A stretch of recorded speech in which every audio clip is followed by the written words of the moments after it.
All right, we're going to call the work session for February 3rd to order. So can I get, would you like to do the invocation, Councilmember McNair? I didn't recognize you.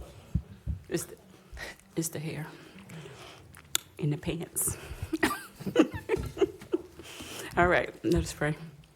Kind Father, we thank you for your love and your kindness. Father, we understand that you are supreme and above all human beings.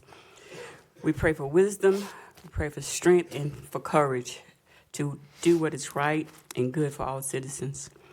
May we put the interests of others above our own. May we act with love for the common good. May we be good neighbors, recognizing your image in every person here. In Jesus' name, amen. Amen. All right, if we could stand for the Pledge of Allegiance. I pledge allegiance to the flag of the United States of America and to the republic for which it stands, one nation, under God, indivisible, with liberty and justice for all. All right, we have the city manager's report. Let's see. Thank you, Mayor Pro Tem and Council. We have, I think, a fairly, I won't say short agenda tonight. We have 2 items and then I think 2 council member requests. And we will jump right into it. But I may have additional comments as we move along, but at the moment I'll pass on and we'll start, I guess, with the first. Thank you. So can I get an approval for, all right, I got an approval. Can I get a second? Got a second? All those in favor? Yeah, just raise your hand. We're good. That is unanimous with those present. Okay, we will start off with 6.01 Watershed Master Plan Solution for Beaver Creek 2.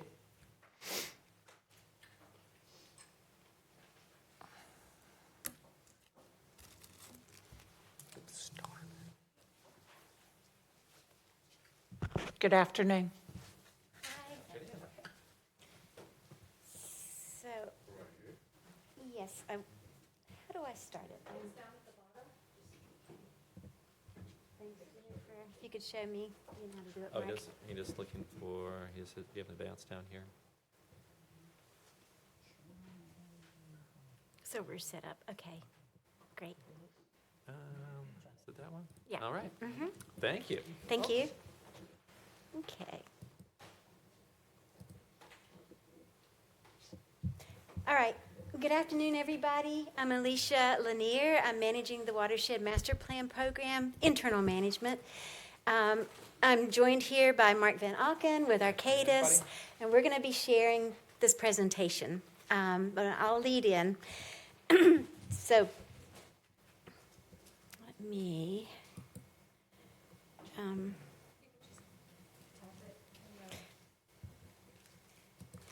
just do the, sorry you guys, I haven't done this very much at all. Okay, so I wanted, the purpose of our talk is to provide a background of the watershed studies for some of you who are fairly new to the city council and here in Fayetteville, and an overview of where we are, provide a summary of the proposed solutions that have been approved by council to date. And then Mark is going to give a presentation, sub-presentation on proposed solutions of the Beaver Creek 2 watershed study that his firm has been actively involved in. And then we're going to make a request for the City Council to provide consensus on accepting proposed solutions, what Mark will cover, from the Beaver Creek 2 watershed study. So, kind of want to go through a little bit of a history for those of you who haven't been here that long. We were directed in 2018 to accelerate our stormwater CIP program through comprehensive citywide watershed studies. Prior to that, We were more reactive, neighborhood scale studies. We weren't taking the bigger picture. We weren't looking at the bigger picture citywide of what was happening in Fayetteville. And we had a certain amount of money in the Stormwater Enterprise Fund that was substantial enough to kick off a citywide program. And the ultimate goal is to visualize a flood-resilient Fayetteville. Now, I just kind of want to lead off with some thrilling announcements. I mean, already we've been awarded the Association of State Floodplain Managers James Lee Witt Award for Excellence, the local award for excellence in floodplain management, and that's a prestigious award. Charlotte Mecklenburg was the last local government community that was awarded this award, and 38 years ago. So Wow. back in North Carolina for the city of Fayetteville. Congratulations for your perseverance and dedication to making this happen. So what have we been doing? Where have we been studying? You know, we were directed to study citywide. We understood we didn't have enough money to study every single parcel of land, every bit of area within the city boundaries. So the city partnered with Fries and Nichols. And they're our external program managers for the program. And they took a high-level look with a rain-on-mesh modeling effort to look at a high level, citywide, where are our flooding concerns. And then we went from there and we vetted all that internally with our streets maintenance, our boots on the ground people, all this institutional knowledge that we had, our flood complaint database, and identified these areas. And the areas shown in yellow are the areas that we are calling the high priority areas that have the most significant flooding concerns. We were looking at flooded roads, impacted lane lengths, traverse road crossings. We're looking at emergency facilities, disconnected structures, those single-access neighborhoods where if the road gets cut off, a lot of people can't get home or out, and structures, impacted structures. And you'll see here the watershed. When we say watershed, you'll see these are outlined in black. That just basically means water is stormwater, or now we've had some snow melt, so I can say snow melt too. But the water that falls on the ground is discharging and coming down to a particular place, like a local water body, a river, lake, or something. So that watershed is where all the water is draining to the same point. We've got 15 watersheds in the city boundaries, and to date we have studied 8 of those watersheds. We're in progress of studying 3 more. We have brought proposed solutions from the ones in gray that you see here, Cape Fear 2, Rockfish Creek. Arcadis also brought Blunts, Little Cross Creek, Beaver Creek 3. In May of last year, we brought Bones Creek, Little Rockfish Creek, and Cross Creek proposed solutions to you. Today, we're bringing Beaver Creek 2. And then by the end of the year, we are anticipating bringing Buckhead Creek, Beaver Creek 1, and Carver's Creek. And by the end of next year, the smaller areas, Stewart's Creek, Little Rockfish Creek 2, and Cape Fear 1.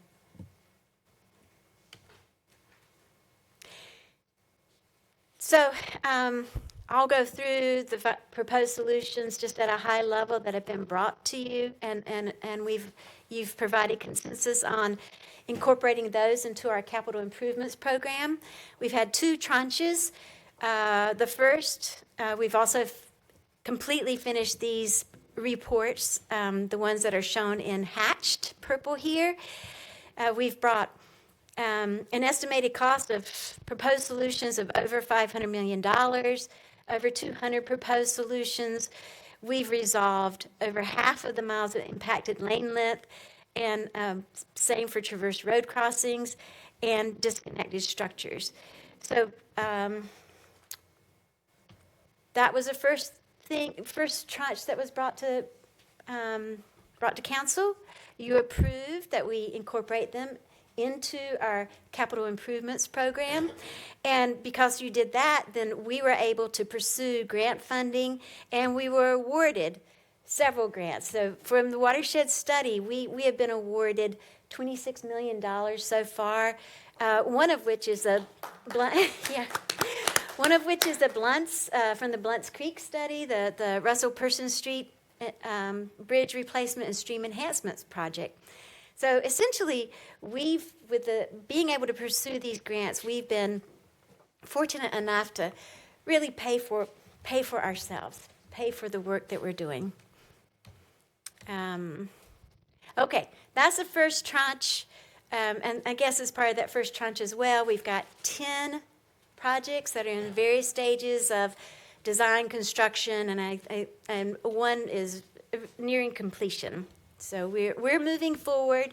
We have taken a tack of bringing proposed solutions to council, to you, along the way, rather than studying the whole city or studying even, a bigger group of watersheds. We're trying to bring them in packages so that we can continue to build our capital improvement program and get those programmed into our budget and look for grants.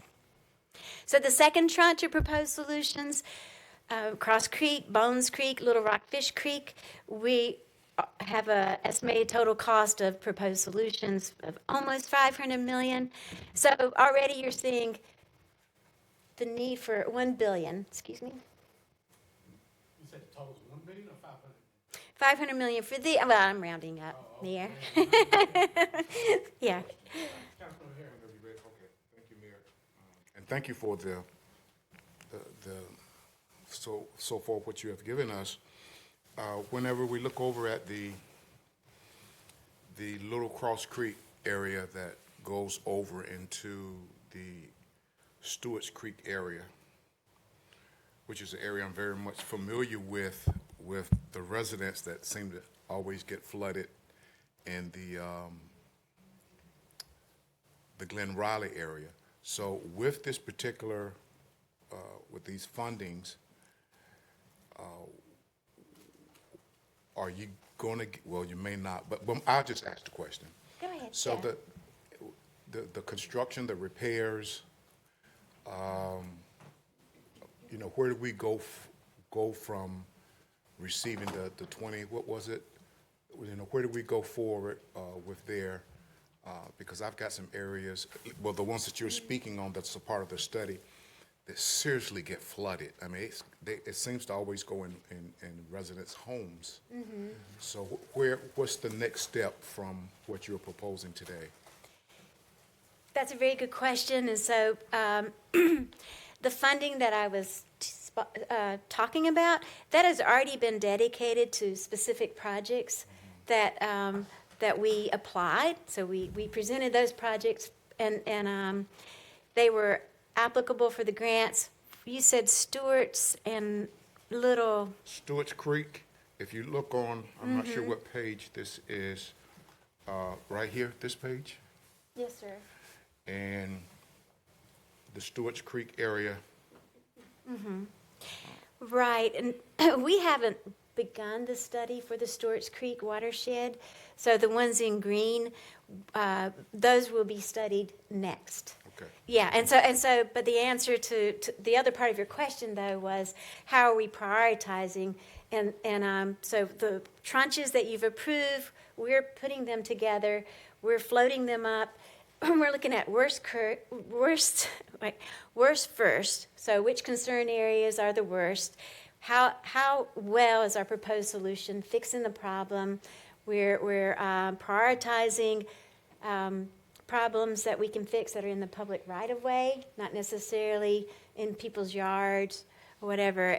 But we're putting it all together. The next step is going to be a strategic plan where we can take all this data. So right now we've been doing what we can with the staff we have, and when we're identifying projects and grants that are applicable, then we're going for it.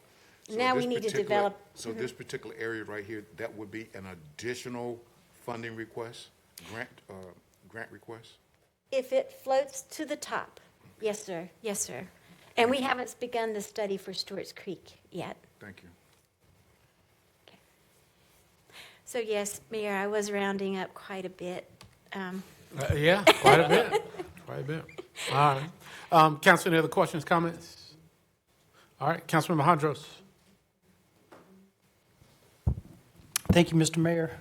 I move that council provides consensus to approve the 31 proposed solutions from the Beaver Creek 2 watershed study to enable staff to program them into the annual CIP prioritization process and pursue grants as applicable. All right, it's a motion by Councilman Hondros to approve, and seconded by Councilman Hare. Discussion on accepting the report and approval. Mr. Mayor, I would like to say, you all presented or stated the award that you all won. So when I first started with Stormwater Advisory Board, we were state leading. Now we're nationwide leading, right? So the next is international leading. Looking forward to it. Thank you. And just a note, are you interested in seeing some of the details about the Beaver Creek 2 watershed study proposed solutions? If not, we can limit it to 2 slides for you. If you can do that. Well, we have Okay. I'll make I'll it, leave it at the council. Yes, okay. 2 slides, okay? All right. I won't get into the details of the others. I just wanted to point out that for Beaver Creek 2, we are able to resolve all of the disconnected dwellings with it, based on our prioritized solutions. We eliminate most of the impacted lane length as well as almost half of the traverse road crossings. So we'll say that the solutions that we're looking at are going to be very effective. The other thing to point out is we started out with 95 concern areas, but the city now has a very strategic way of looking at projects where we are really focused on those that are going to have the biggest benefit.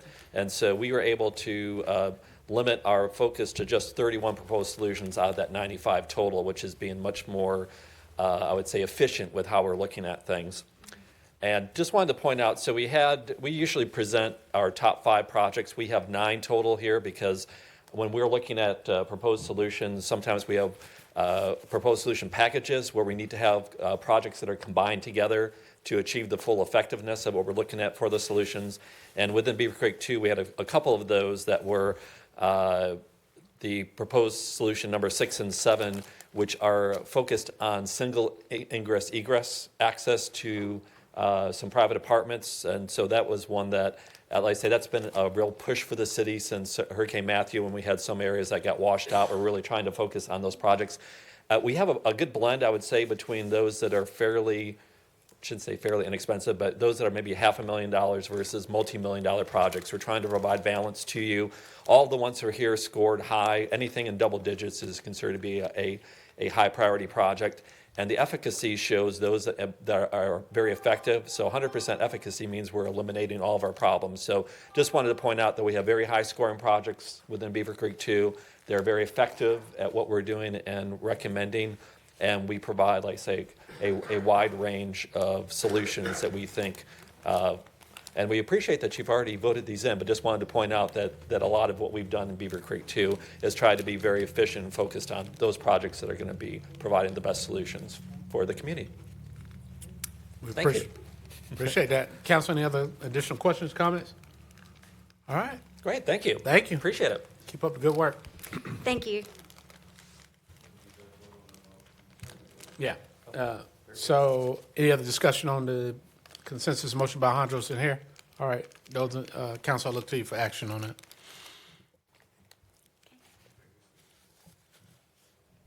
Yeah.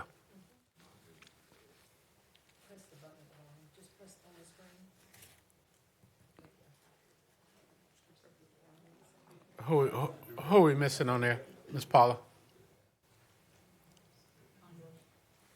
It's your motion. Yeah, I got it. No, it's unanimous. Thank you. All right, council, moving to 6.02. Okay, now we finally got our computers back up. All right. Good afternoon, council members. Afternoon. Will be, is the planning and zoning manager, he's going to be presenting the information that you saw at your dinner meeting and had been in your packet before. You asked if the information was sort of there in front of you, not to be rushed. You wanted to have a work session on the information. One of the items that we realize is that sometimes the items that are in your packet electronically don't convey information quite the same as when you have it in front of you. So we're going to give you a copy of the document that is already an attachment, and Will Wheaton is going to be sharing that information with you. Thank you. Dr. Newton, before you do that, had asked for, because this is a lot of information, so I had sent an email to ask before this meeting if they could highlight the changes, the detailed changes. That's what you're going to point out? There's a spreadsheet attached to the item, sir. But Will can talk you through the changes. That's not the right spreadsheet. I'll put it in there, Will. That has been put together by Mr. Deaton, and if you don't have it in front of you, he's handing you his, but I think all council probably wanted to see that too. That spreadsheet has all the changes that are added. These are the old. Just adding to. Is it the same?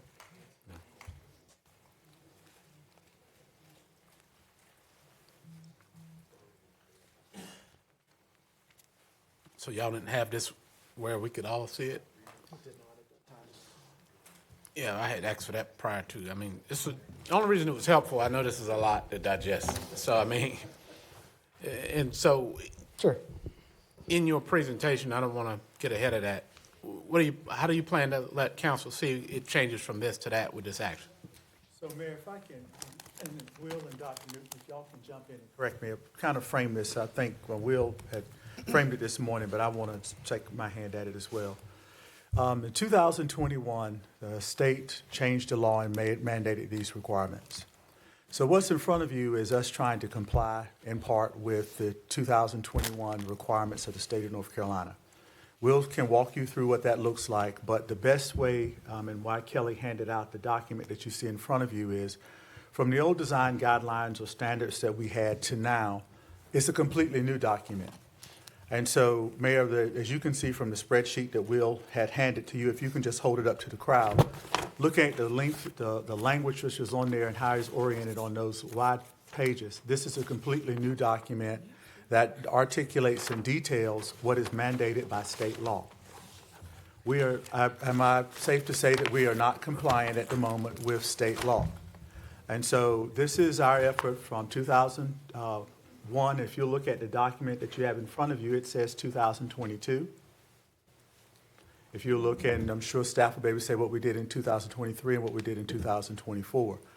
The city attorney reminded us this morning that in order to make sure that it was completely right and in order, we had also engaged an outside attorney to help us with that. And we'd also engaged a design professional or a historic resources professional to help us in addition. So what's before you is an item for us to be compliant with the law that was changed in 2021. Everything about this document that Assistant City Manager Strickland handed out is essentially new or in different format, updated language, and that is also contained, Mayor, in the spreadsheet which is there. And so our ask tonight is to basically, or today is to, Will has a short presentation that's going to kind of go through some of that. I don't mean to steal your thunder, sir, but hopefully just answer some of the questions about where we are. And then I think we're able to potentially, if council is interested, to seek direction from council about where you'd like for us to pivot or do more. But I think that at a minimum, the staff would ask that we, as quickly as we can, get to compliance with the law changes. And with the great work that we did and recommended beyond what state law has mandated, and would ask council to get comfortable about that and then give us direction as well on anything else or anywhere else you want to go. Thank you, Mr. Hewitt. Only reason I was asking about that is I understand the compliance to the law. So you take it from whatever the language is. I think Dr. Newton said this is more than exchanging this word for that word. And so that's why it would have been simpler for me to digest to say, or for council to look at the things that go above and beyond what the law is. Because the law just tells us to comply and to make sure the language is there, but each district sets the unique requirements. Is that right? User-friendly. That's what goes above and beyond, is that the document in front of you is more user-friendly, it is more intuitive, has updated pictures, and that is what, compared to what Will is handing out there. And so this is meant to be, again, more user-friendly, but still compliant with the law. There's nothing in here that says that we're requiring stained glass windows if plate glass is allowed. That's not what we would do. And as a matter of fact, Will has a slide at the end, if I will stop talking as I did this morning and let him get to it, where he will show you the number of major and minor approvals that we have. And staff has consistently from 2020 to now pushed as many of those as are permitted to staff review at the lowest level. And as you will see on the slide as well, if you can see it, only 4 last year, 5 the year before, 5 the year before, 8 in 2021, and 7 in 2007. And so we understand, and that's also why the city attorney hired the outside attorney, and we hired the outside firm as well, to help us make this document and our plans as uniform, conform, and user-friendly as possible, while also still adhering to what makes our downtown unique, which is part of being a historic district. But again, I don't want this to say what it isn't or what it is. I think Will has the presentation. We can go through that. But I do know, and I feel safe in saying this because, again, staff got me this morning, this is our effort to comply. And the going above and beyond is a document that is much better than what we had. But Will also can highlight for that as we go along. But then any additional guidance that council wants to give us or questions, as always, we're here for that as well. But this is simply our effort to comply with something that has been, we've been working on since 2000. We understand the compliance piece. Gotcha. What we're trying to understand is what's above and beyond the compliance piece. So maybe you can help clarify. I'll do the best that I can. So we did, really, the meat of it is Section D. Those are the design standards that we're going to be looking at. And so there is more because items were split out. So walls and foundations was one. Now it's separate walls and foundations. Some of that same language goes over. We added another section in there for signage and murals. But in that set, so there's a lot of information and guidance for us to look at for that. But those are now going to be minor works. They're not currently. So we're trying to get even more things to minor work, which would be staff approval. And then we have a whole nother section of non-reviewable work. So it doesn't even require certificate of appropriateness for items that are not visible from the public street, repair of existing materials that's not discernible. So that's that could even be a change in materials so long as it's really the aesthetics of it. Identical materials in a manner also as well. The manager said, we try and do a majority of these. Let me go back here. So when we're going through these, staff reviews them as they come in. The new design standards are more helpful to us. They allow more flexibility as well. And staff we can't deny an application. We do our best to try and get them to a minor work or suggest changes before they go through a major work, because there is the notification process and others, but they can still, the major works are the only ones that the Historic Commission will see. So an overview, you have an introduction, the design review process, the historic context of Fayetteville, all in there, and then you go into the design standards. So the front half of that document is more of a resource and information for property owners in the district.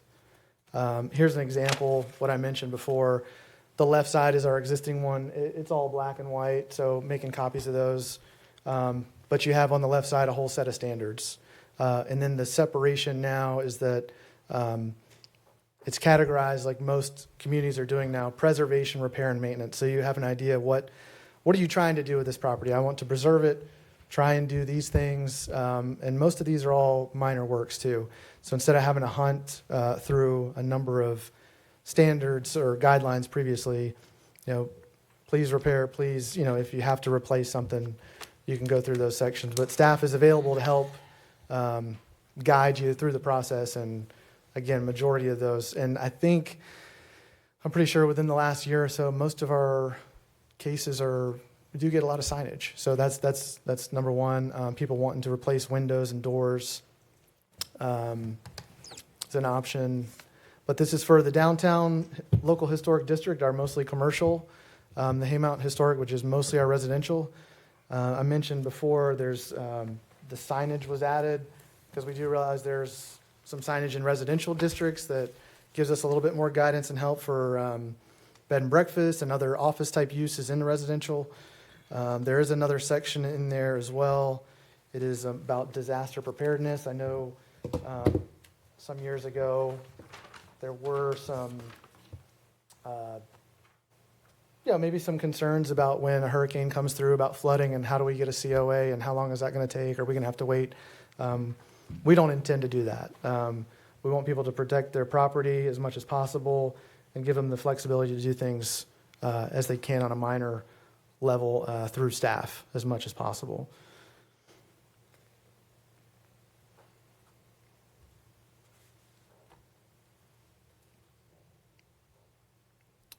So I'm open to any questions, comments, concerns. Well, I appreciate it, Will. I don't know that got to where I was trying to get to. Let me reframe. Absolutely. Let me reframe the concern that I have. That book was the old book? The old book. What year was that developed? 2000. Okay. So in 2000, that was the book. So I understand exchanging black and white pictures for pretty new pictures. I got that. I understand exchanging verbiage that may go from shall to may or recommend to require. I get that. So above and beyond that, the other changes that will be made and implemented with the adoption of this document was the part that I was hoping to get specifics on. That you gave us one or two little details, and I'll just say where I'm going with it. Sure, Right? okay. In 2000, the city's view and vision may have been, we're going to keep this historic, and 25 years later, we have not seen the business growth and the development growth in downtown. Because we went to UDA and got a study to say, how can we make downtown more vibrant? And they said bring more apartments and more housing.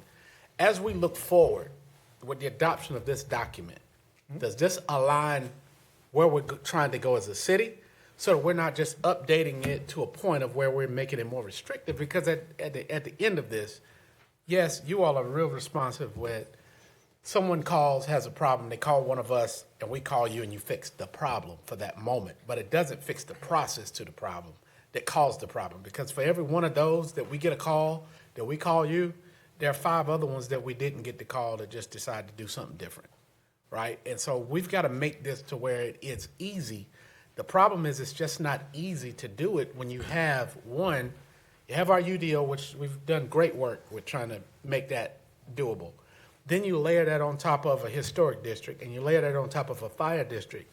And after a while, you just say, forget it. Because when people are trying to make a decision whether to come in your community, you got a situation across the street now, not a historic situation, but just complicated to where an outside company came in, bought property, and they're trying to renovate it, but have had hassle wrestling with the process. So my question to you is the changes that are made, not talking pretty pictures or words that the state says you got to have, does this make this document more restrictive with the adoption of this than what we have? No, it does not. Okay, so it makes it less restrictive.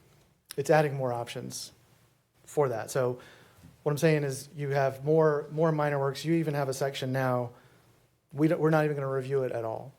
So as long as you're doing work that's not visible from So the example of street. the brewery people, right? Okay, I'll just use that. I don't want to call Sure. their names. Wanted to run some Wi-Fi into their building. There has to be an outside attachment. They have to apply for a permit from the historic people to put an outside attachment. Okay, and so the particular carrier that they used was not used to that, and they do business all over the country. All right, and so the one carrier that is used to it, so things like that is what I'm saying that take a business from being successful to saying, you know what, I'll just go somewhere else, because people don't like complications. Right. So, is that particular issue addressed here? If it's not visible from the public street, we really don't do much with those minor, we haven't even been asked, to be honest with you. What do you mean by that? No one's asked us about it. What you mean? You mean the Putting- council? Putting a unit, putting a, I don't know how. What do you mean? Quarter-inch haven't been- wire to the back of the building. We've not been asked. It was not an issue with city, it was an issue with Metro. You understand, but, Mayor, Right. MetroNet, as I shared with you, it never, you're telling me it never came to us. Never came to It us. was an issue that MetroNet had no well, experience in doing. I got that. What triggered that, because I brought the problem to you, remember, after it came to me through McKinnis. The only reason it was a problem for MetroNet, because they know how to install a box onto a wall. The problem was is that they were told they had a requirement to get a COA. That's where that triggered that. So that's the point. And so I guess where I'm getting, and I don't want to occupy all the oxygen because there may be other questions. My point is it's going to be hard for us to get better if we already say we're doing it the best. You know what I mean? Like, we've got to be open-minded to understanding that there is a better process. And it's absolutely, not an yeah. indictment against what you're doing. No, of course. It's just striving to do it better. So I'll leave it at that. But MetroNet only had an issue with it is because someone told them they couldn't put it on the wall without doing another step. Okay, yeah, we've asked them to provide us, we were offering to give them a blanket approval for all work downtown. We haven't even received. Well, I think they're working on image, that. But yeah. this did happen. I mean, this happened to me, and I just went to Spectrum, because Spectrum was used to the process. So, Yeah. Councilman Alejandros. Thank you, Mr. Mayor. I would, to piggyback on what you're saying, that particular case where that provider, being MetroNet, had a quote-unquote issue with it, as you're stating, they don't not know how to put a box or make a connection, a demarcation point in a building.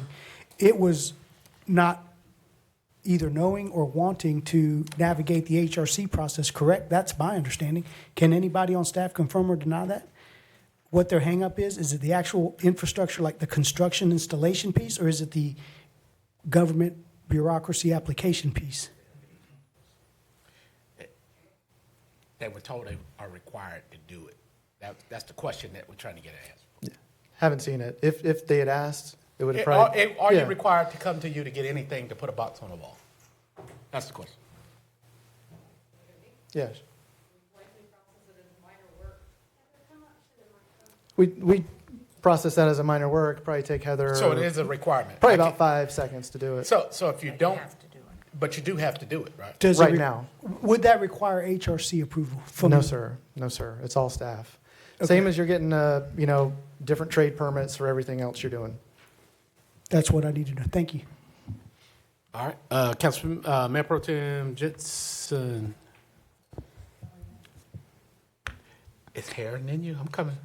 Thank you, Mr. Mayor. So I have two questions and one statement. And first of all, thank you for the work that you're doing. And I think, this is a lot for us to take in, especially when we're not doing it every day. So thank you. I'll have a lot of reading to do. My first comment is, when we went to Winston-Salem, and if anybody believes you don't need to go to any of the NLC and all, travel and see other people, I think all of us that went to Winston learned a lot of things, especially in downtown and districts. So when we were walking around, the first question I asked is, do you have an HRC? And they were like, yes, we do. But what I noticed was their buildings were, they integrated the new and the old. So when you looked at a window, you knew that it was not a window that was, 100 years old. They had it new and modern, but the building was still built like the same. So there was negotiations or changing or policy changes. I believe that that's something that a number of people at this table right here are looking for. Because if you say, I have to come and it's going to take me 5 seconds or 5 minutes to come down to put a box on the side of my building, as a business owner, as somebody, that's more than 5 minutes. Because I have to stop what I'm doing. I have to come down here. I have to it might be 5 minutes here, but it could take time out of my day. Not disagreeing with you. I know that you're making the process easy, but we've just got to figure out a way to make this seamless. This is a lot. This is a lot. And I think once we start peeling back the onion, that we're going to see that Fayetteville has a lot more restrictions, HRC, than most. And if I'm wrong, I hope I am. But we'll find that. The other thing that I wanted to ask is if you could go back to 2024 on that. So you said there was 4 major approvals, and that was downtown, correct? Also in the Haymount. Okay. Do you have a list of who those 4 were? One was forgive me if I give the title wrong, the Civil War, Emancipation, that whole site got Okay. approved. Okay. One, gosh, it's been a minute. Were any of them businesses trying to open up downtown? Or just a government project? Not that I'm aware of. See what I'm saying? Okay. Oh, one was windows on a house. She had a different set of windows, wanted to replace those, wanted to redo the porch. We were able to make the porch a minor work. The other windows, new additions had. And I think that's what we need to be discussing here, and especially in the light of things that are happening. You know, building materials are getting ready to go skyrocketed, and you know, I think we need to. That is what I'm speaking for me, that I am looking for. If you have a house, you're in the historic district, you know, it's an old house and the windows, you know, we want to get with the times. They can look like it, but they don't have to be exactly like it. I've said enough. Thank you. All right. Councilman Hare and then Benavente. Then Benavente. Councilman Hare. No, sir, I didn't, that must be an old Oh, person, Mayor. okay. Councilman Benavente. Thank you, Mayor Colvin. I was looking for 343 Person Street because our law offices was an old residential building, so I didn't know if we didn't make. I saw there was a big list of photographs of old houses. I was curious if we are one of those old buildings that I got to be careful about if we decide to do any work on it. But my real question kind of has to do with me trying to relate this to another matter that I feel like I had the same frustrations with, and I kind of had to receive from staff.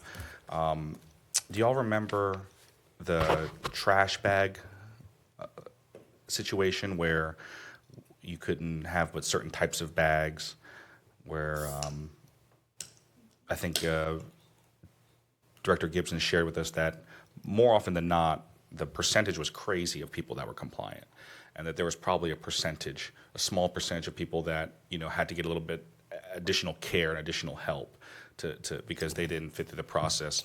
And I mentioned that because no system that we create is going to address 100% of situations where no one will ever have problems. If it works 90% of the time, 95% of the time, that's pretty good. And for the 5% of unique odd ends, we try to figure it out. So is that the situation here? Like whenever people actually get to your office or to your staff, they're getting their matter sorted? Or, is there a big percentage of people that don't even get to talk to staff because when they go on the online stuff, it just works seamlessly? Like, do we have any idea about what our current process success rate is? That's a good question. I know that, so when these applications come in, it'll flag them. A lot of times we do, there's things that'll pop up for our staff to look at and may not be reviewable, but it's just another checkbox for us is the only item that, and if it requires more, then it requires more. But again, majority of those are minor works and just making sure we've got everything sorted out to help them as best as we can. Maybe we can make a note of that if we kind of continue down this road and discussing, all of this, is for the number of people that are able to go online and do what they need to do and go from start to finish without any flags or any issues, how often is that happening? And then how often are they becoming issues where staff has to take time beyond the system and get involved? And then, of course, there'll be a third order thing where maybe someone's calling very upset because they feel like they couldn't figure any of it out. But I think if we can kind of nail down some of those stats, we can just kind of be a little bit more informed about what I certainly also hear about people's frustrations with just general permitting and not necessarily historically related, but just generally speaking. And anytime that I've heard one of those situations, it always ended up kind of being other entities' fault, right? It ended up being a PwC matter, ended up being a MetroNet matter, it ended up being everyone but us. But we sort of got the complaint because we're very good at customer service. So I guess I just kind of want to take out some of the speculating that we're doing here about how bad the problem is or isn't. Because I suspect that perhaps the ones that we're hearing about, the system was never going to be able to address their needs. Like there was always going to be some percentage of people that were always going to need a handhold walk through the process, and that's okay. That doesn't mean that we're doing terribly. It's just always going to be that margin of error that we get with any system. But I don't know if that's true or not. Maybe that can be information we get back. Because my understanding is that MetroNet just doesn't care to do what they're supposed to do. I can't speak to that. What I was trying to get out of the process, which I did, was that if you want to put a box on a wall, is there a requirement to do anything? And the answer was yes. You have to get a minor approval, which he's saying is a simple fix. But at the end of the day, is that something that you want to have, is to have a requirement to put a box on a wall for business, And so if you're not familiar with the process, and it's just like, do you get a permit to build a fence and then to pour a driveway into, so the more requirements and steps it is, I'm not saying they're not necessary, but how does it compare is what I'm saying. If it's such a minor issue, I had a question about that. I'll go after my turn to your minor point. But I would say, I've always asked for this. Take a poll from our customers to see what you get back. Like, not what we think. Ask people who've gone through the process, is it an easy process or could it be better? Any business does that just to say, hey, give us some constructive criticism as to whether this was easy for you or not. Yeah, I think I welcome that. And again, just any time that I've had that and I've had to try and help people walk them through the process, I've yet to find where at the root of it ended up being us, where it always kind of ended up being their misunderstanding about something else that was the hang up. But whenever it got to us, we were the ones to kind of go above and beyond to get them where they need to go in a way that no other entity had that level of like customer service walk you through it. So I'm excited when we get it because we get a chance to sort of help people. But I think City Manager Hewitt, you're about to say something. Yeah. About boxes on the sides of walls and why that's important. I've asked Dr. Whitfield, who used to work here, if he had contact with anyone, and I'm waiting for a reply on that. But when the issue did come up from the mayor, I reached out to Dr. Whitfield, and then he reached out to city staff, and city staff on January the 8th, from Heather, who's here as well, basically shared, as we did, that as discussed, to proceed with blanket approval for small installations, and went through what it would take, and it would be a blanket approval for certificates of appropriateness. The issue about the boxes on the wall would be not all boxes are the same. And it really try to make it as easy as possible for everyone and as uniform as possible for everyone.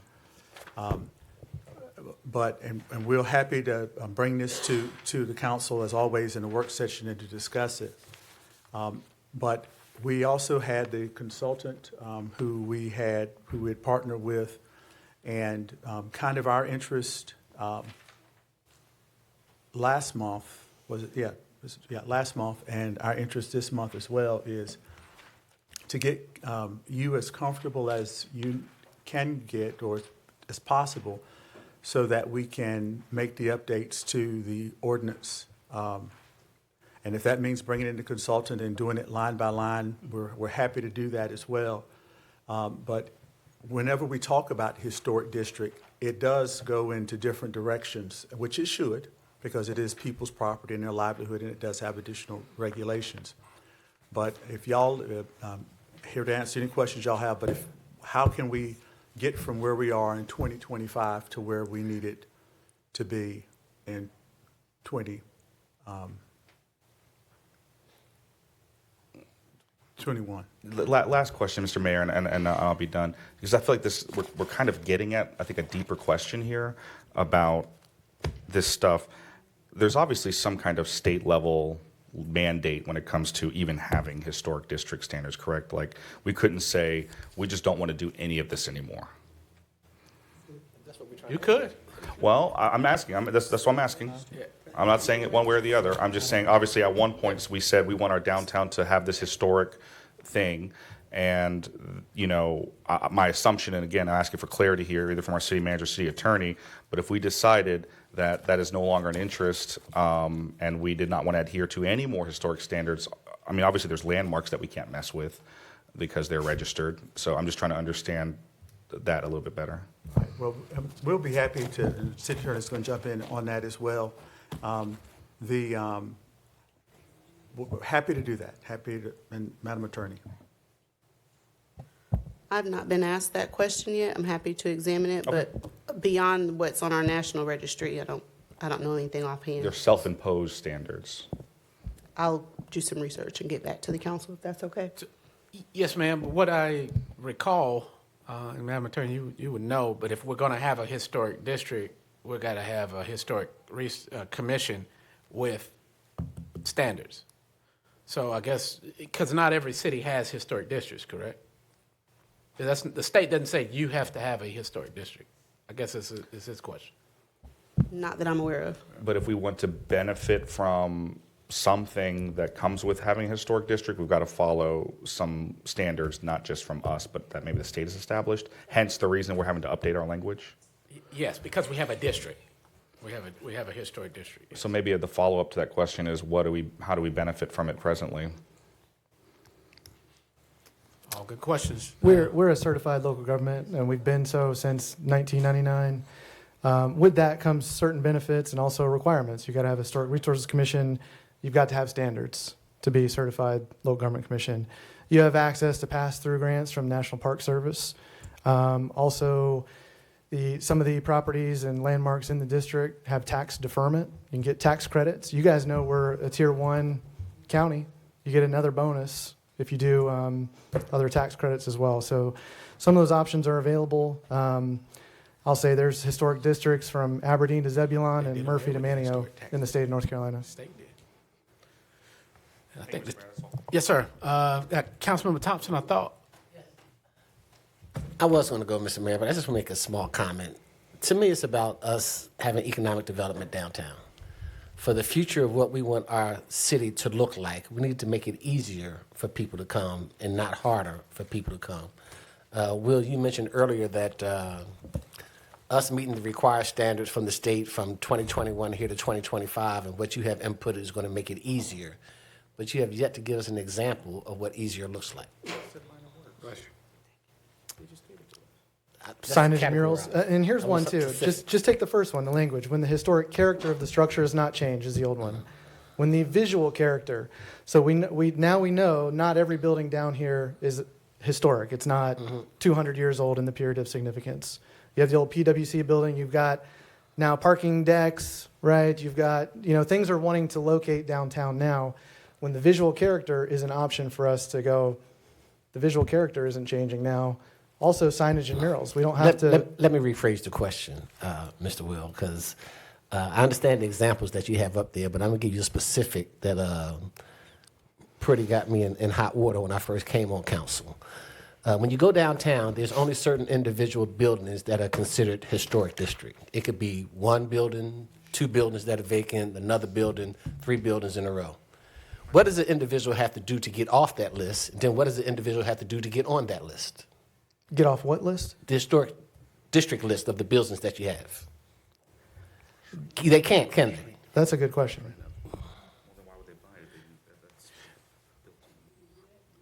My point exactly.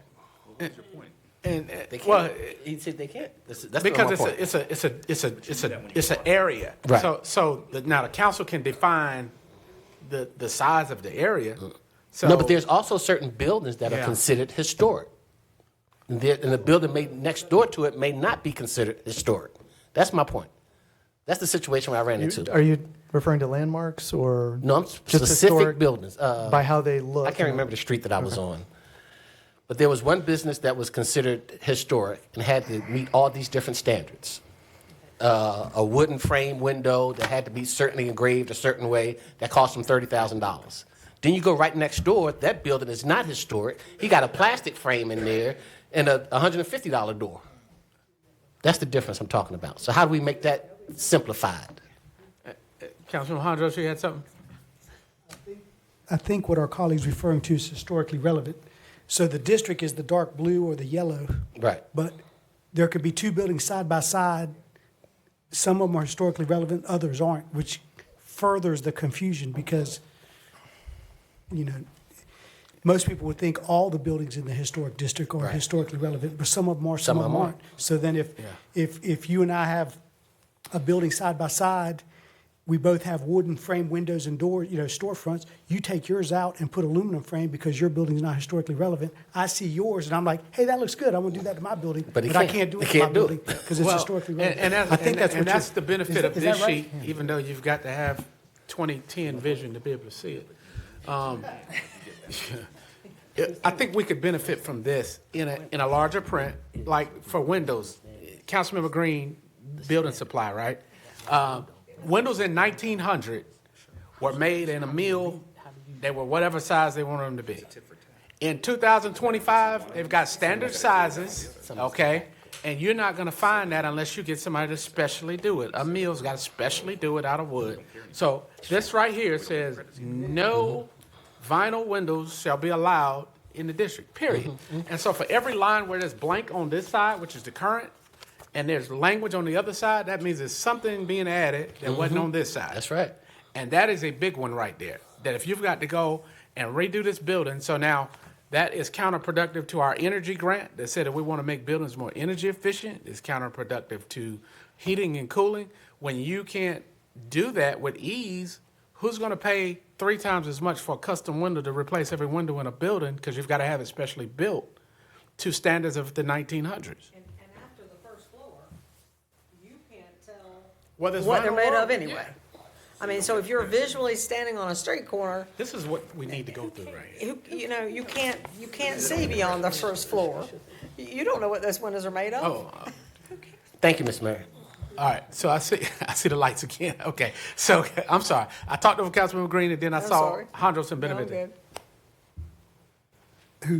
Okay, and then after you get that custom window made with wood to, replicate the one from the 1900s, now it doesn't meet North Carolina State Building Code for fire, so you have to send it off to get sprayed with a fire retardant so that it meets the fire code, and it's about 10 to 15 times more than the cost of a window. Yep. All right. I guess that's why I'm asking if there's a pro and a con. You guys named all the cons. Someone came downtown and said that they wanted to benefit from X, Y, and Z. So in 2000, there were state historic grants. There were other things that people benefited from to try to redo some of this. The state did away with the historic tax credits. There's still some federal tax credits that are applicable. But those were just economic development means to try to encourage the growth. Now you've got the interest down here, and so that worked for 25 years. Now where are we going to the next 25? If you really want... So we're saying that the pros are gone. Whatever incentives that made it make sense for you to kind of put yourself on the hook for $3,000 windows and flame retardant requirements, that the thing that made that make sense for somebody just no longer exists. Well, you asked a good question. What are the benefits that we got from that? And I didn't hear the response to that. Okay. So I look forward to that. Yes, sir. All right, Councilman Green. Oh. All right. So, Council, Mr. Manager and City Attorney, is there a version of this that can be adopted to meet the statutory language with the ability to go in and make amendments to some of these questions that we didn't have any presentation or information on today? Yes, Mayor Colvin, the ordinance amendments are in there. Should be attached. Okay, so you have the ordinance amendments, and then you have the standards that you have in this packet. So the state compliance piece is adoption of the ordinance amendments, or also in addition to this? It's both, but if your question is, could we do something, we could at least do the ordinance amendments today, and then council could go through the standards if that was council's desire. I think that's good. And then, council, if you could consider some clarity for staff as to what we're expecting when we talk about this again, to have those clear comparisons that we get before the meeting starts? Yeah, this in a readable, okay. Mayor Pro Tem. Thank you, Mr. Mayor. So when you were asking, what are we looking for?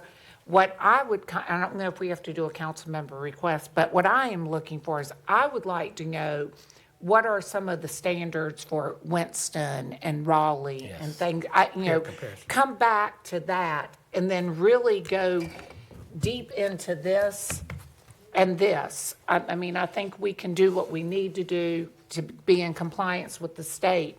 But I think, in the next 3 months, we need to have this nailed down to be able to do it. That's what I would put in a motion if needed. I like that. Peer City comparison. All right, so I got Benavente and Thompson.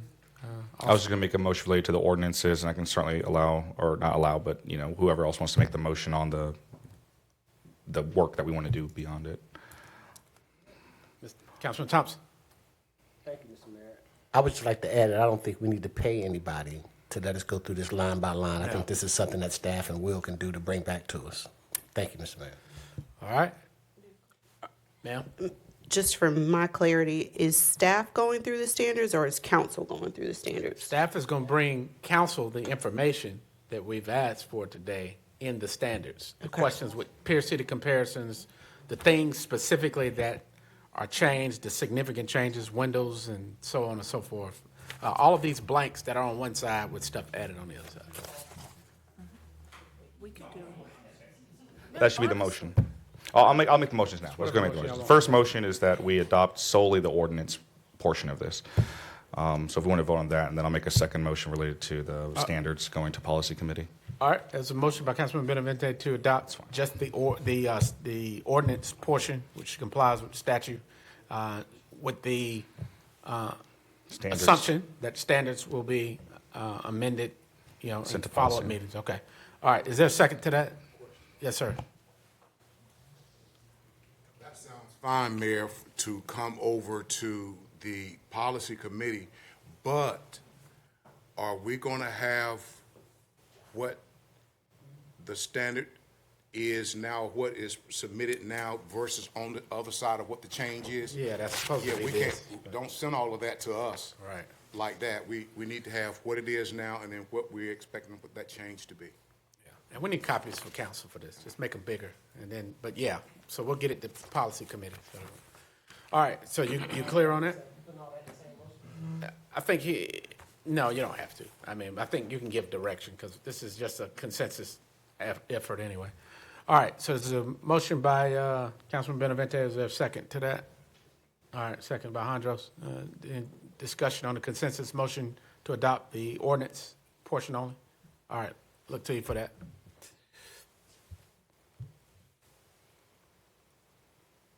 Okay, it's unanimous. All right, it was a follow-up. Councilman Thompson.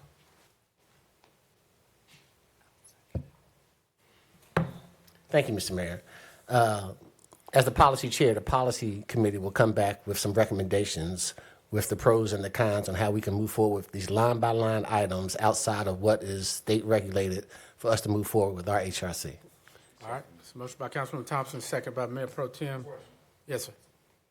I just want to make sure, Mr. Chairman, that we're also saying what the proposed, what the actual item states now, and what the proposed request is. So when it comes to us, so that it's not coming to us, and we're sitting there trying to make what the proposal is, and then coming back to council, and council said, well, A clear comparison list for the. Mr. Mayor, I will have all that information, line by line, the pros on one side and the cons on the other side, for us to navigate on how to move forward and bring recommendations back to council. All right, sounds good. All right, Mayor Pro Tem. Thank you, Mr. Mayor. So what I will say is I'm fully in support of this, but as the policy committee, when we do meet, if people on the council can come to the meeting, I think that would be very helpful for a lot of things. If you are interested in it, please come. It is, but we're allowed to do that because it is. It's an announcement. It's announced Okay, meeting, all so right. it would be fine. Sounds good. Thank you. Mr. Chair, committee members, staff, if you can send this out to us before you all have that meeting to give us time to give some input, as well as make sure that it's on the record that you've asked for peer city comparisons. Yes, Mr. Mayor, but our next policy meeting is this Thursday. Not this Thursday, next Thursday. Okay. If they don't get it to us before then it'll have to be the March meeting. Well, since we asked for it after when we pulled it, I'm sure they can get it to us. Okay. Okay, well, whenever, that's fine. All right, council, look for action on that.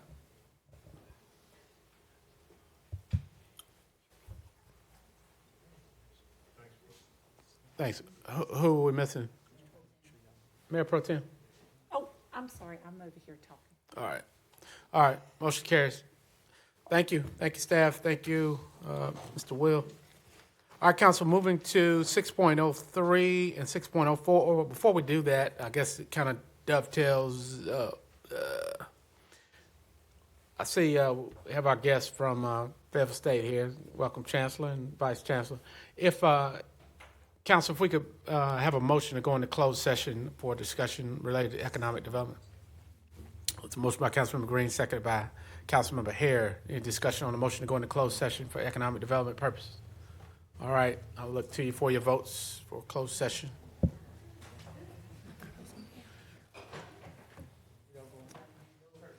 Yeah, huh?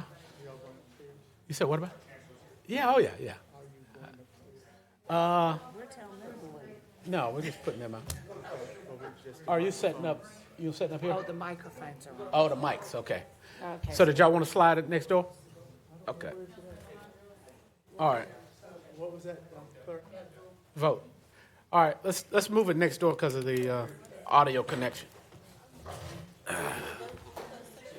Huh? Yeah. We just voted on it. It was unanimous.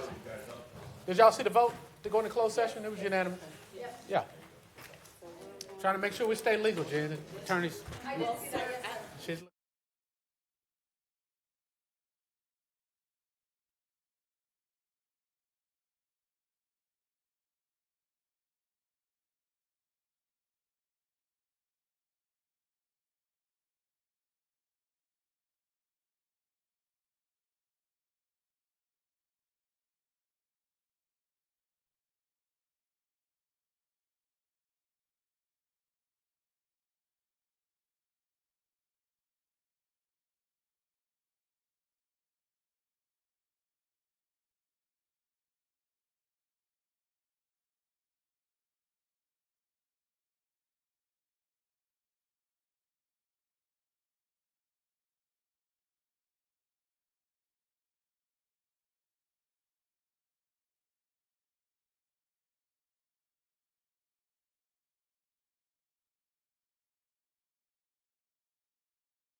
6.03, council member request, Madam Clerk and Madam, I don't know who's the deputy clerk. Jennifer, you both right now?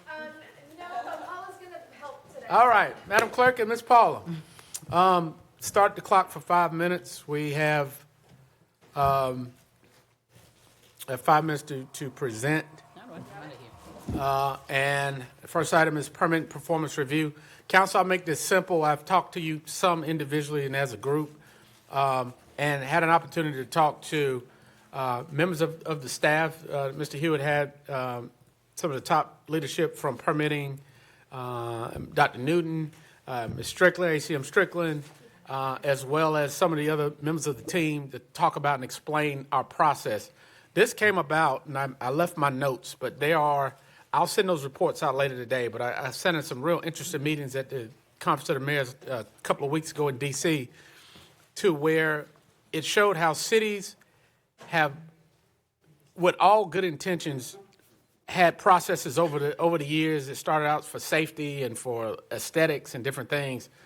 But when you layer process on top of process on top of process, it has become more and more restrictive. And they showed and correlated the connection between when codes and zoning and permitting got tightened, homelessness rose with it. And it showed, and the reason and the justification behind that was, and there were a number of reports, credible reports that showed it.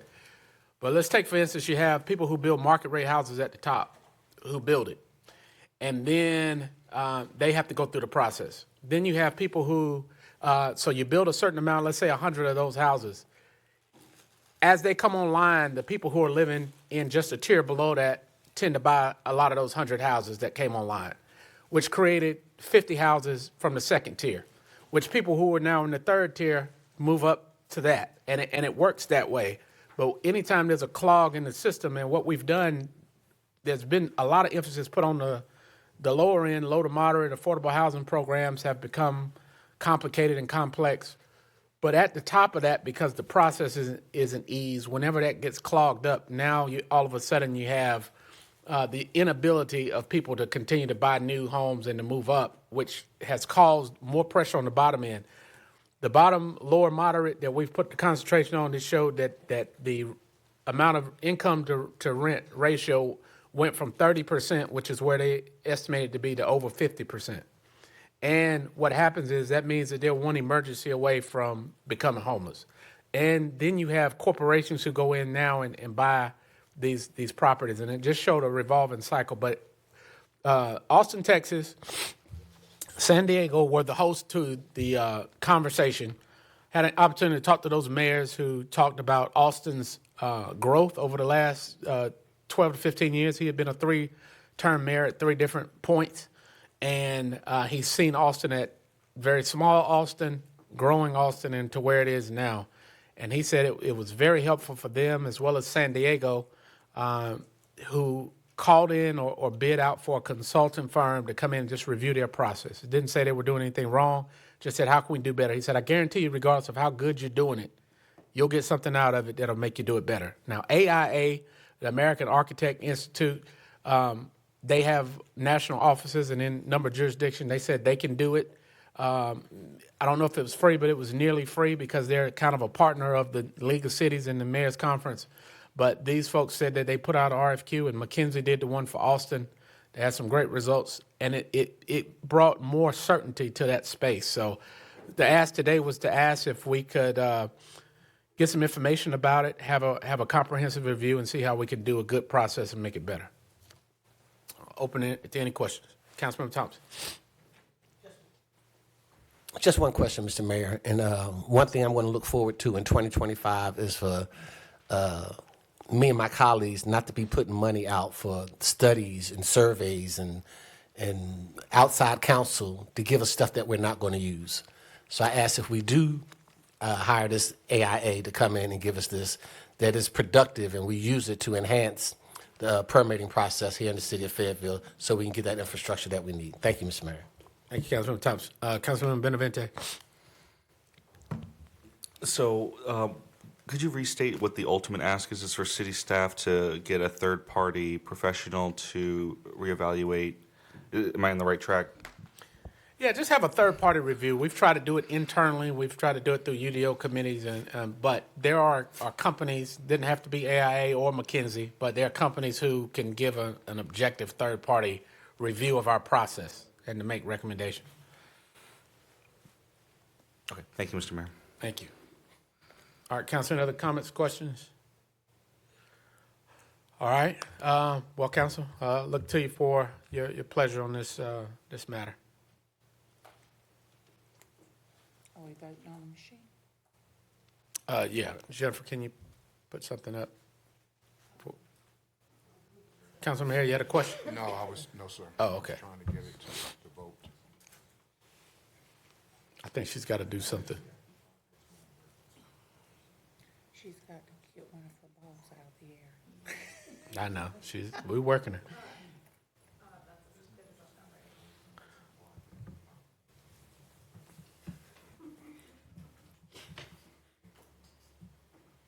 All right, thank you, Council. Look forward to getting more information when staff collects that. All right, item number 2, 6.04, Councilmember Quest, Councilmember Green. I'll turn it over to you, ma'am.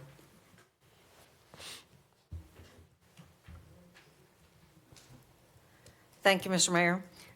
This one should be simple as well. The group, there's a group that came with a request. They are the Friends of Haymount.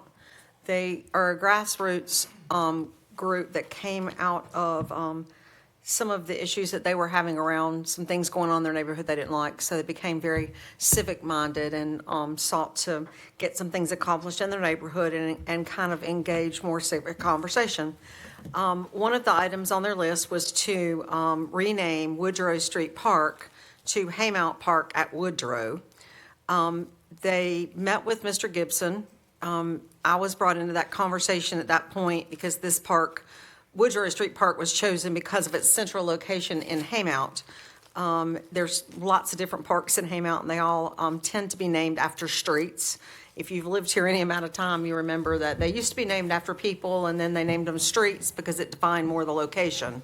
So all they're desiring to do is add the word Haymount in front of Haymount Park at Woodrow.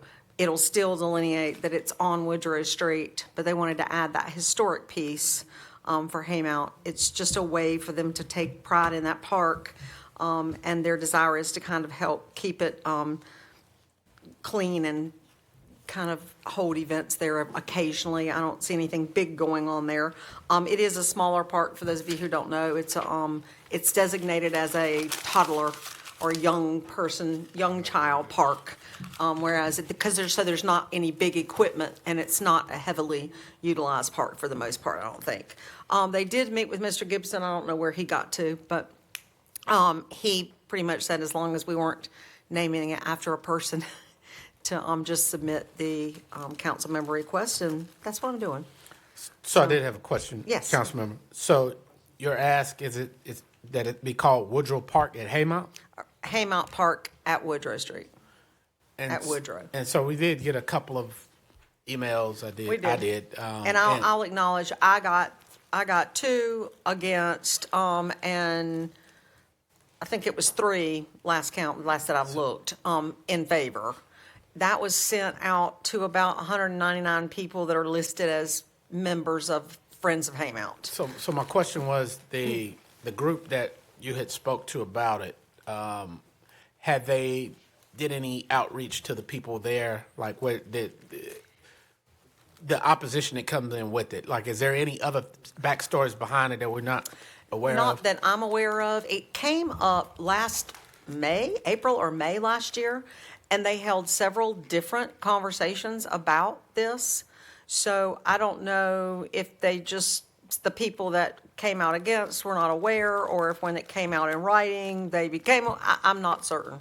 But I did make an effort too, because I noticed that in the email, they stated the name was going to be changed to Haymount Park. It didn't say Haymount Park at Woodrow. So the complaint that I saw in the 2 that came to me was that we weren't keeping that Woodrow Street, identifying the street location of the park. So for me, that was the difference. I'm not relaying or stretching that it was their intent, but it was not, they didn't reference the name of the park. And I sent out a follow-up email to that same list, just stating that, the correct request. I got you. You got a couple of questions. I got Councilman Benavente, Davis, Thompson, and Hondros. I move that we approve the name change to Haymont at Woodrow. All right, I'll circle back to you. Any other questions before we move to that? All right, Councilmember Davis. Thank you, Mr. Mayor. So many of you know me and Councilwoman Greens, we share the Haymont district a little bit. And so the no's came from members of my district because they do share that part, but it is in Councilmember Green's district. I did explain to them that it's not going to change, and they were still not in favor of it, but they understood. So I just want to make sure council is aware that those no's that came in were from members of my district. Okay, thank you. Councilmember Thompson. Thank you, Mr. Mayor. I have two questions. One is, out of how many people was in the Friends of Haymount? And the second part of that question, which is, I have another question after that, is how can they represent the entire Haymount? There's approximately 200 names on the email list. I don't know that that's how many members there are, but there were about 199 email names. I do not think they attempted to represent the entire group of Haymount, but I don't. Well, the reason I asked that question is there is 3 parks that I know of that I've delivered mail to in Haymount, and that would open the door for them to change the name of their parks to Haymount and General Lee, i.e. And I see no issue with that. I mean, personally. Councilmember Green, let me, Councilmember Davis, we're going to put a motion for extra 2 minutes of discussion so your colleagues can answer this. So all right. Motion, those in favor of extra 2 minutes? All right, thank you. Keep going. The second part of my question is, according to policy, the changing or renaming of a park should go through the Parks and Rec Committee.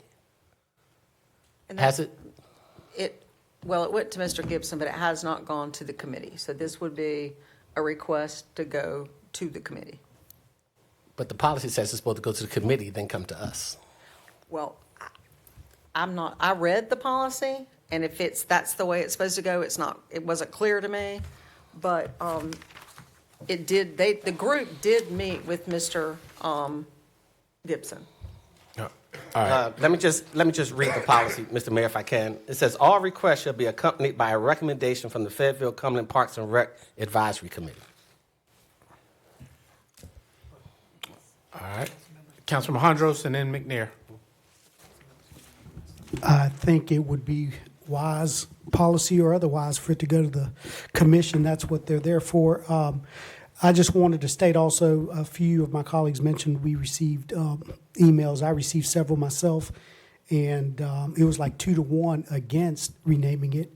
I know in the past when we've had requests to rename streets, we get kind of in a sticky wicket. So I'm supportive of Haymount at Woodrow, but just to call it Haymount Park, I would not be supportive at all for whatever that's worth. All right. Councilmember McNair and Davis.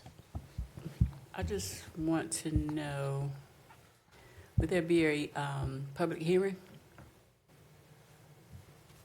It's not required by policy, I guess. I don't. Mayor Colvin, if I may. Yes. So I just asked my team the question. It doesn't appear that there's a state law requirement, but I would need to run through the ordinances and everything just to make sure. But that's something that could come back at the appropriate time.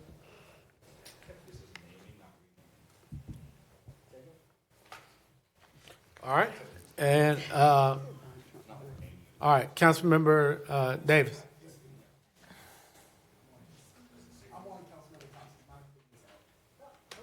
Thank you. So another concern was the financial aspect. Is it going to cost the city to change the name of the park? I don't know if city manager, you or someone can answer that question. I was looking for Mr. Gibson, but I couldn't find him. So He's right here. Oh, Hello, just got to work. Yeah, it's just a financial piece to it. That's okay.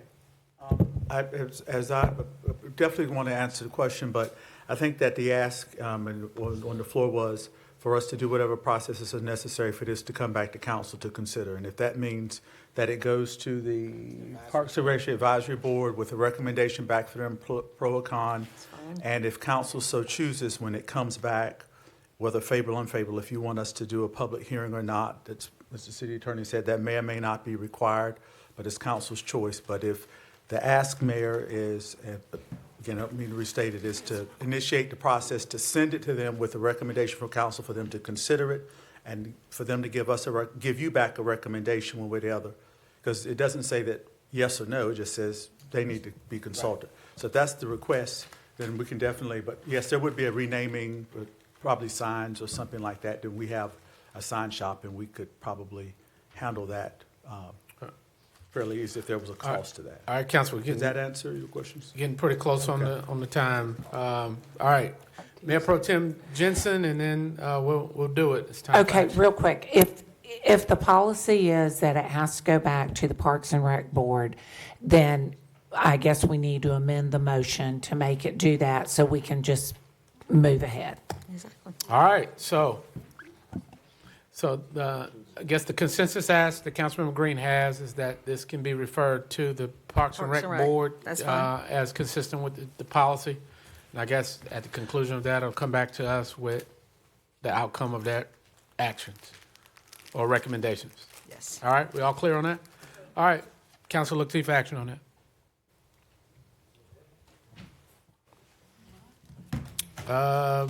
Who are we missing? All right. All right, motion to adjourn? All right, good meeting, council.